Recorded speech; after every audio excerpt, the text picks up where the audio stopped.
좋은 날입니다. 오늘도 말씀 안에 승리하는 하루 되시기를 기도하겠습니다. 오늘 생명의 산 본문은 에스겔 1장 1절부터 14절입니다. 오늘은 에스겔서의 계관을 먼저 간단히 나누고 시작하도록 하겠습니다. 에스겔서의 저자인 에스겔은 기원전 597년 유다가 바벨론에게 두 번째로 포로로 끌려갈 때 여호야긴 왕과 함께 잡혀갔던 제사장 가문 출신 선지자입니다. 그는 30살이 되던 해 바벨론의 그발강가에서 환상을 보며 예언한 것으로 시작해 바벨론에 자신과 같이 포로로 끌려온 유다 공동체에게 이스라엘의 타락상을 지적하고 그에 따르는 심판과 후에 있을 회복과 영원한 하나님 나라의 모습에 대해 예언했습니다. 오늘 본문에서는 그발강가에서 소명을 받는 모습과 환상 중에 내 생물의 형상을 보는 모습이 나옵니다. 이 구절들을 통해 하나님께서 무엇을 말씀하시는지 살펴보도록 하겠습니다. 1절부터 3절입니다. 셋째 해 넷째 달 초닷새 내가 그발강가 사로잡힌 자 중에 있을 때 하늘이 열리며 하나님의 모습이 내게 보이니 여호야긴 왕이 사로잡힌 지 5년 그달 초닷새라. 갈대아 땅 그발강가에서 여호와의 말씀이 부시의 아들 제사장 나 에스겔에게 특별히 임하고 여호와의 권능이 내 위에 있으니라. 1절에서 말하는 30째 해 넷째 달 초닷새는 에스겔이 30살 되던 해 4월 5일을 말합니다. 제사장은 30살부터 성전에서 섬길 수 있었습니다. 그래서 제사장 가문 출신인 에스겔이 포로로 끌려오지 않고 예루살렘에 있었다면 제사장으로서 섬길 수 있는 나이였습니다.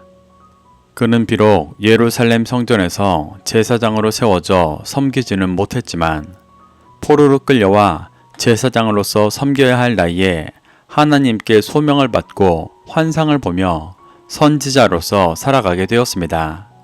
그가 포로로 끌려와 선지자로 살아갈 수 있었던 이유는 하나님을 향한 그의 중심과 하나님의 특별한 은혜 때문이었습니다. 그발강가는 바벨론에 있는 강이었습니다. 이스라엘에서 끌려온 많은 포로들이 이 지역에 정착했었다고 합니다. 에스겔이 그발강가에 있었던 이유는 그곳이 유대인들의 정착촌이어서만이 아니라 제사장이 되어야 했던 30살에 민족이 죄를 회개하도록 섬겼던 제사장의 정체성을 가지고 그곳에서 포로로 끌려올 수밖에 없었던 유다의 죄를 회개하고 정결례를 행하며 시온의 회복을 구하기 위해서였던 것으로 보입니다. 이러한 에스겔의 겸손하고 간절한 심령이 있었기 때문에 하늘이 열리며 하나님의 권능이 그의 위에 있게 된 것입니다. 2절에 여호야긴 왕이 사로잡힌 지 5년 그달 초닷새라는 것은 여호야긴 왕이 잡혀오고 5년째 되는 해 4월 5일이라는 뜻으로 유다가 2차 포로로 끌려오고 나서 약 5년이 지난 때라는 것을 보여줍니다. 이때는 아직 남유다가 완전히 멸망하지 않았고 시드기야 왕이 통치하고 있던 시기였습니다. 하나님은 이렇게 유다가 완전히 멸망하기 전 에스겔에게 임하셔서 말씀하기 시작하셨습니다. 4절입니다. 내가 보니 북쪽에서부터 폭풍과 큰 구름이 오는데 그 속에서 불이 번쩍번쩍하여 빛이 그 사방에 비치며 그 불 가운데 단쇠 같은 것이 나타나 보이고 하나님의 권능이 임한 에스겔은 북쪽에서부터 폭풍과 큰 구름이 오는 것을 보았습니다. 그 속에는 불이 번쩍번쩍하여 빛이 그 사방에 비추었고 그 불 가운데 단쇠 같은 것이 보였습니다.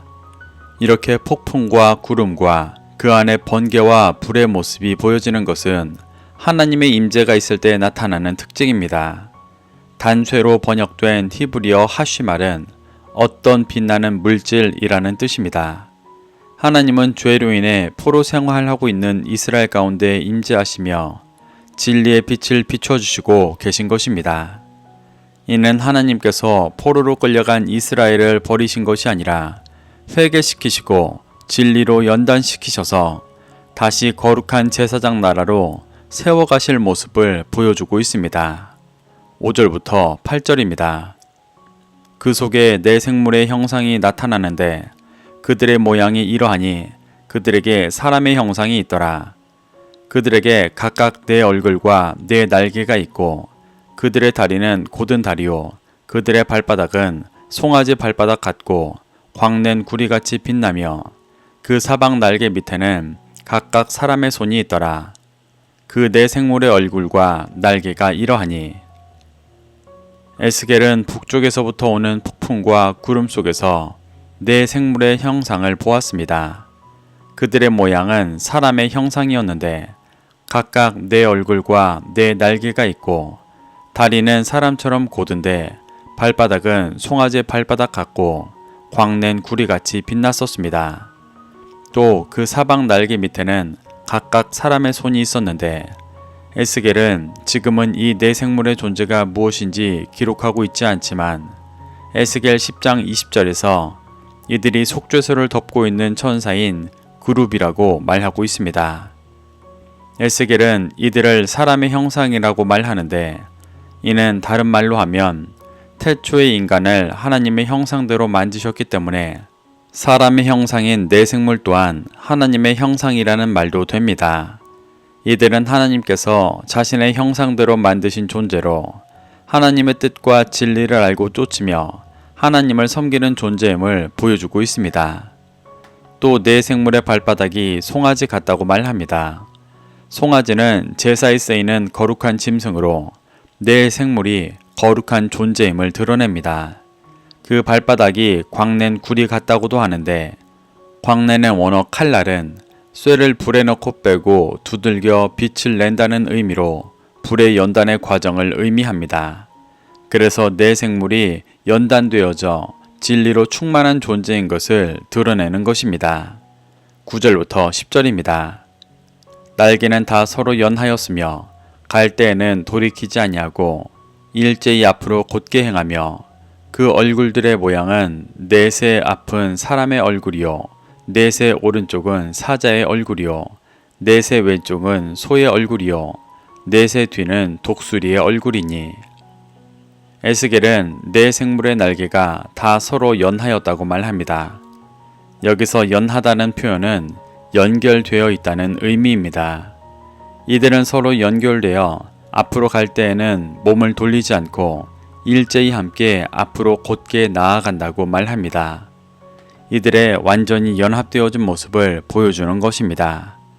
또 이들은 각각 네 얼굴을 가지고 있는데 사람의 얼굴과 사자의 얼굴과 소의 얼굴과 독수리의 얼굴이었습니다.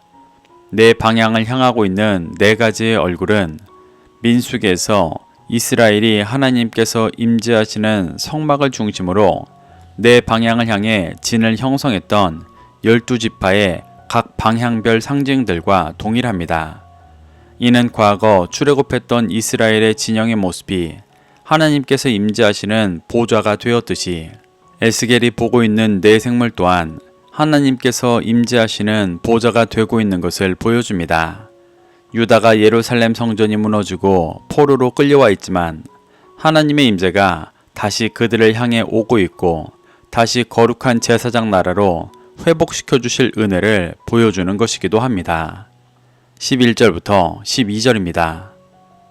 그 얼굴은 그러하며 그 날개는 드러펴서 각기 둘씩 서로 연하였고 또 둘은 몸을 가렸으며 영이 어떤 쪽으로 가면 그 생물들도 그대로 가되 돌이키지 아니하고 일제히 앞으로 곧게 행하며 에스겔은 네 생물이 두 날개로는 서로 연결하고 두 날개로는 몸을 가린 상태에서 영이 어떤 방향으로 가든 몸을 돌리지 않고 일제히 그 방향으로 향해 갔다고 말합니다. 여기서 말하는 영은 하나님의 성령을 의미합니다. 네 생물은 서로 하나로 연합하여 하나님의 영이 어디를 가든 그 연합을 깨지 않고 온전히 따르고 있는 모습을 보여주고 있습니다. 이것이 하나님께서 출애굽시키신 이스라엘의 진영을 통해 이스라엘에게 말씀하셨던 모습이었지만 그들이 잃어버린 모습이기도 했습니다. 하나님은 환상을 통해 제사장 나라 이스라엘에 회복되어야 할 모습을 보여주고 계신 것입니다. 13절부터 14절입니다. 또 생물들의 모양은 타는 숯불과 횃불 모양 같은데 그 불이 그 생물 사이에서 오르락 내리락 하며 그 불은 광채가 있고 그 가운데에서는 번개가 나며 그 생물들은 번개 모양 같이 왕래하더라. 에스겔은 생물들의 모양이 타는 숯불과 횃불 모양 같은데 그 불이 그 생물들 사이에서 오르락 내리락 하고 그 불에 광채가 있고 번개가 나고 있다고 말합니다. 숯불, 횃불, 번개는 모두 하나님의 진리의 말씀을 의미합니다.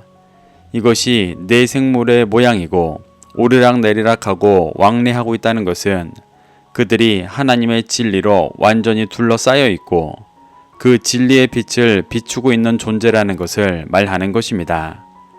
또한 출애굽한 이스라엘이 그 진영을 통해 갖추어야 할 모습이었습니다. 하지만 이러한 제사장 날의 모습의 본질을 잃어버렸기 때문에 포로로 끌려와 고난받고 있던 것입니다. 이렇게 하나님은 바벨론의 그발 강가에서도 제사장 나라로서 민족의 죄를 회개하며 시온의 회복을 구하고 있는 에스겔에게 환상을 통해 네 생물을 보여주시며 이스라엘이 회복되어져야 할 제사장 나라의 모습을 깨닫게 하고 계십니다. 우리는 이러한 모습 속에서 교훈받아 우리를 회복시켜 주시기를 소망하시는 하나님의 은혜 앞에 에스겔처럼 겸손히 반응하여 다시 인도하시는 구원의 길을 쫓게 되기를 축복합니다. 그래서 날마다 성령님의 임재 가운데 제사장 나라의 본질을 회복하여 열방에 진리의 빛을 비추는 그리스도인 되시기를 소망합니다. 오늘도 이 말씀을 심령에 새겨 승리하는 하루 되시기를 기도하겠습니다.